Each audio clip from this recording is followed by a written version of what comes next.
What's up, Laker fans? On Thursday night, Brandon Ingram hit a dagger to beat Philly 107-104.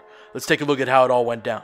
But first, SeatGeek is an app that aggregates tickets from all over the web, making buying simple. They put a 1 to 100 score on each ticket to let you know if you're getting a good deal or a bad one, and you can see the view from the seats you'll be sitting in before you buy.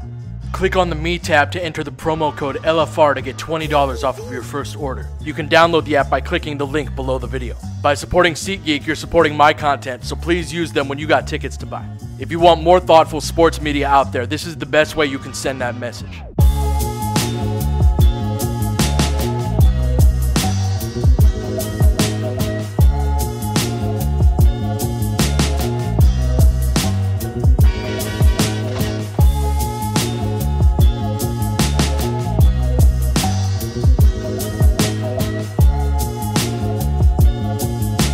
Ingram started out hot in the first quarter, showing a mix of everything.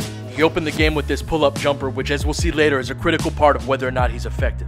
Then he hit TLC with this sweet hesitation move, and then look at this stride. That's crazy.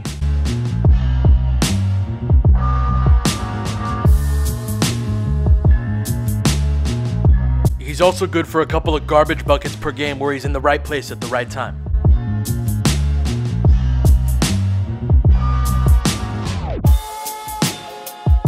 He did a great job of getting to the line as well. Here in transition, he sees that TJ McConnell is matched up with him, so Ingram just goes over the top. McConnell's only chance here is to take the charge, and he can't do that. But he went just 5 for 10 from the line, and the Lakers' free throw shooting overall kept Philly in the game. But Philly adjusted as the game went on. Here they blitz him on the pick and roll, and all he's got to do is move it to Randle, and then they're in business. But it takes him a while to see it, allowing Philly to recover.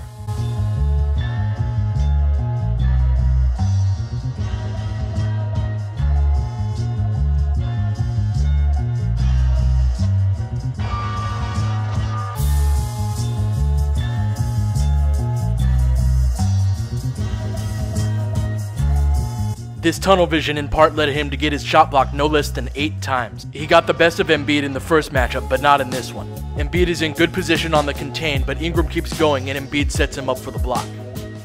The Lakers set this ball screen up near half court to get Ingram ahead of steam, and it does get Embiid on his heels. If BI could hard stop and pull up for a jumper here, he'd get a good look. But he's already committed to the drive and Embiid swats it.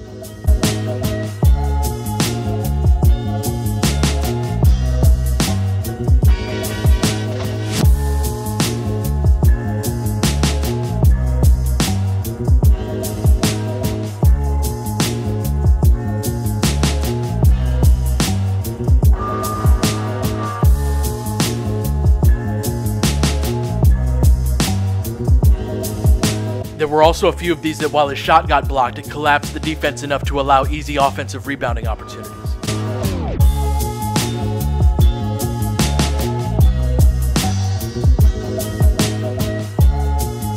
But down the stretch, he was much better at this. This is my second favorite play of the game from him beside the game winner. He reads the second defender and dumps it off for the and one. The next step for him is being able to do this when his teammate isn't right in front of him.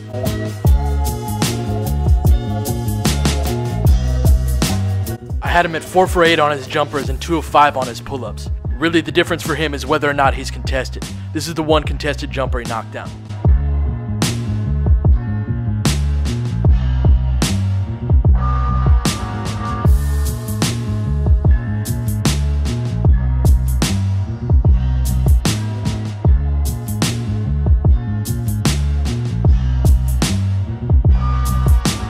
But he knocked down 3 out of his 4 clean looks, which is all I want to see from him at this point.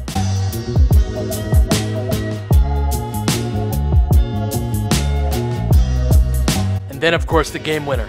Him and Simmons combined to tap this one out, and then the Lakers got out in transition. I'm really glad that Luke didn't call a timeout here. Lonzo pushes the pace and then gets the ball over to Ingram. Lonzo then slides to the corner and Ingram recognizes that Embiid doesn't go with him. Then Lonzo attacks the closeout, Ingram gets a clean look, and ball game.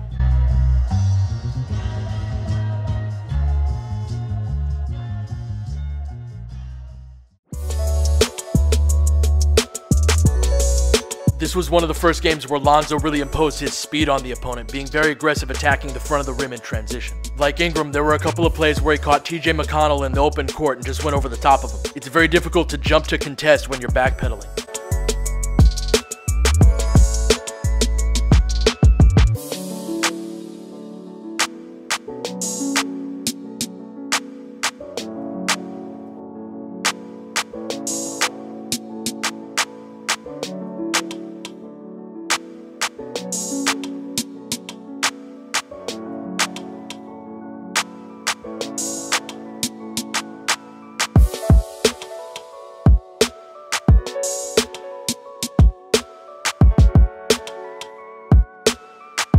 But even in the half court, he was aggressively attacking the basket, drawing 2 defenders, and kicking it out.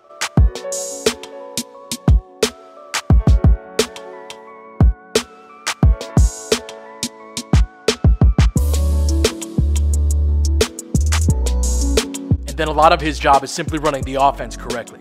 They run floppy twist here, so KCP is going to set a cross screen for Ingram, and then Ingram's going to turn back around and set the screen for KCP. Then you have Lopez setting the down screen for KCP as well. Lonzo's job is to deliver this on time and in a place where KCP can just go up with it.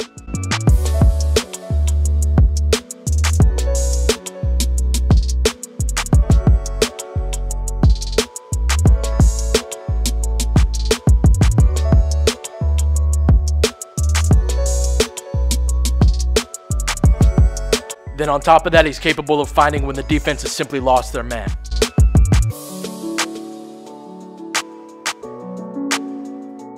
Then he did some great work out of the pick and roll. This pass forces Embiid to drop down, leaving Lopez open. All told, he did an amazing job of taking care of the ball while still being aggressive.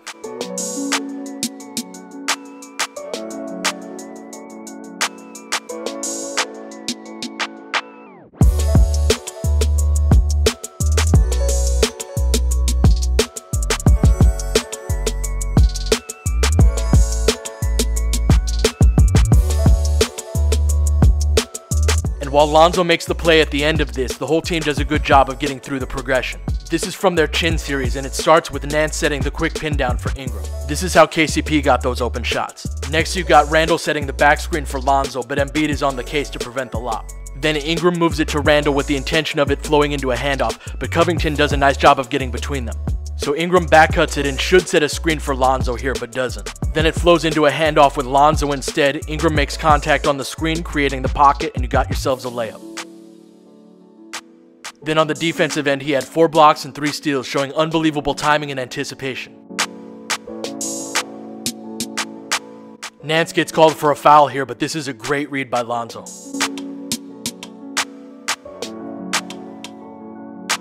Here he closes out hard to Redick and chases him off the 3-point line, then stays attached, doesn't fall for the first pump fake, then blocks the shot. He also gets a good deal of these blocks because he contests right-handed shooters with his left hand, mirroring them.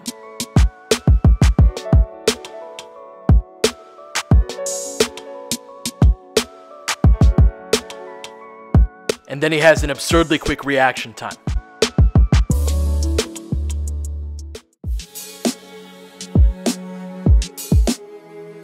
I wanted to focus on a couple of specific things with Julius. Let's start with his defense on Embiid, which was a lot better than it was at Staples Center.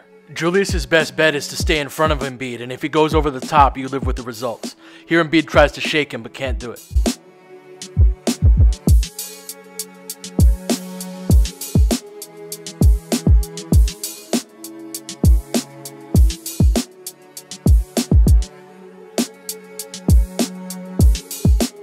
And one of those stops was the biggest stop of the game.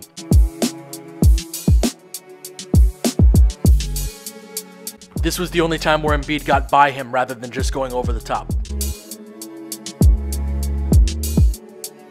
But Embiid had a great deal of gravity when Julius was on him, and they exploited that. KCP doubles, Kuzma takes his man, and Lonzo checks the cutter, but that leaves Covington open on the weak side.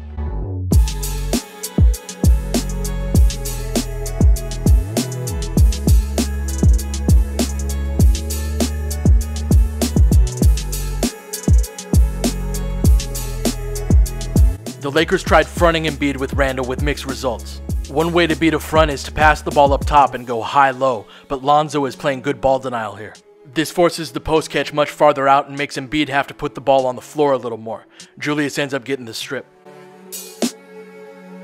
The next time this happened, the Sixers had Rashawn Holmes flash middle so he can make that high-low pass. Ideally, Nance would be playing ball denial on Holmes to prevent that, but that didn't happen. On the offensive end, Randle was huge, finishing around the basket to close the game. He did his best work on the pick and roll, making contact on his screens and rolling hard to the rim.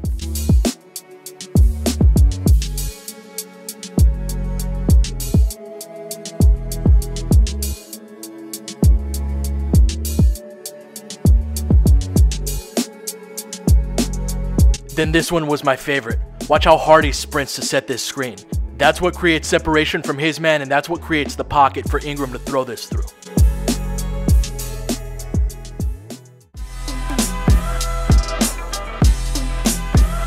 Lastly, I wanted to call back to a previous video that I made on the Lakers running horns. Jordan Clarkson had 16 points in just 14 minutes, and this is how they got him a lot of those. After he makes the entry pass to Randle, he goes to set the cross screen for Kuzma, who makes the flex cut. Then that flows into a handoff with JC, who curls it and gets a good look.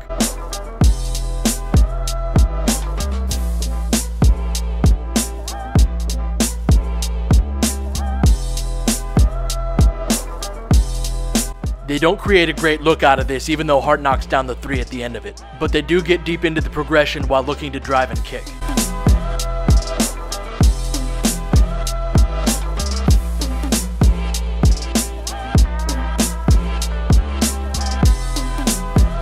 On this one, JC does a good job of reading the defense and fading into the corner rather than going into the handoff.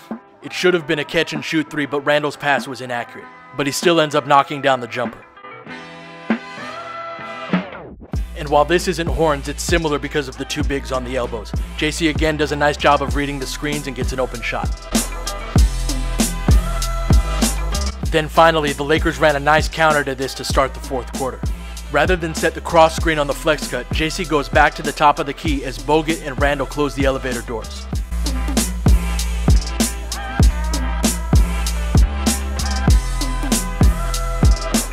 Alright, that'll do it for this one. The goal of Laker Film Room is to provide Laker fans with thoughtful content that helps you enjoy the game on a deeper level. I'm able to do that because I don't work for a major publication that wants me to cover the most sensational material because it gets the most clicks. As a result, I rely on the support of Laker fans to help me produce my work. If you believe in what I do, please click either the Venmo or Patreon link below. Thank you so much. I'll catch you guys next time.